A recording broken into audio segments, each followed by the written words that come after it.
for excess capacity charges. And that as at 2022, last year, they had paid 17 billion cedis. When the finance minister was summoned before parliament and asked about this, that this is what the vice president has said, is it true or false? Ken Ofori-Atta said it was false. He couldn't justify the figures.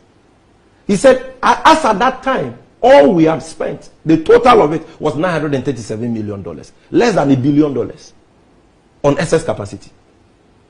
Less than $1 billion. Yet, Bawuliar stood on a public platform addressing the entire nation and said, we've been paying $1 billion per annum. Such a chronic liar cannot be made to sit on the hallowed seat of President of Ghana. Never. This is the same man, Doc, who told Ghanaians that he has introduced a motor insurance database system for Ghana. And that this database system is the first of its kind in Africa. And in fact, better than the motor insurance database system of the United Kingdom. He was fact-checked, and it turned out to be a lie. Because 10 years before we got our motor insurance database system, countries like South Africa and Nigeria already had a motor insurance database system. It's there, you can go and check. He said he has introduced a Ghana Post GPS application, Dr. Bawuliar, which he said that GPS application is the best in the world and more advanced than the GPS applications of UK and US. When that was a complete lie. You see, I can go on and on and on and tell you, not promises, lies that this man has peddled.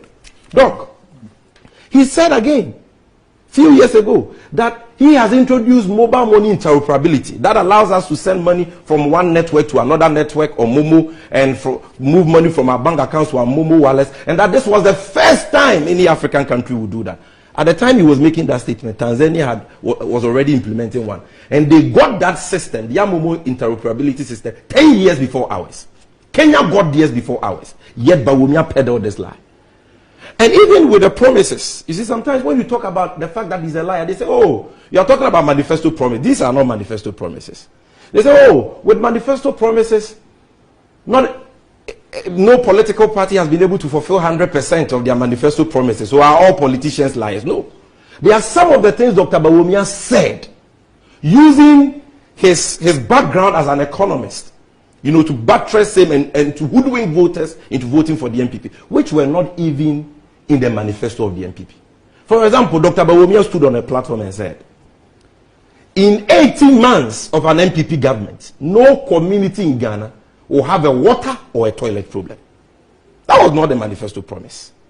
But that was a promise Bawuliar made. No honest politician will make such a promise. Because he should know that such a promise cannot be met given our economic situation as a country. But Bawuliar said it. Bawuliar stood on a platform and said, as a country, we don't have to borrow for roads. All we need to do is to tow our roads, and we'll be able to raise sufficient money to do all the roads in Ghana. No honest leader, no honest person, no person with a modicum of integrity will make such a promise. But Bawuliar made that promise and managed to hoodwink some people in voting for him. The same Bawuliar said, apart from he saying that we don't need to borrow for roads, he said that Ghana, where we have gotten to, we don't need asphalt roads again. We need concrete roads. And so the Akufo-Addo government will henceforth, that was sometime in 2020, construct concrete roads in Ghana. Show me 1 meter, 1 centimeter, or 1 millimeter of road anywhere that this government has constructed in concrete. The one at Tema was done by a private company. They can't point to that. That is the man we are talking about. Lies upon lies. Oh, vote for us. We will move Ghana from taxation to production. All these things were things that Bawuliar said, which were not necessarily manifesto promises. But if he was honest, he would have known that given our economic context as a country, you cannot develop Ghana without taxes. Yet he said, we will move Ghana from taxation to production. Oh, we have arrested the dollar and given the keys to the IGP when he knew that was false. And so on and so forth. He's a flip-flopper who will say in one vein that if the fundamentals of the economy are weak, the exchange rate will expose you. Then he comes to office, the exchange rate depreciates like never before. At the time the dollar was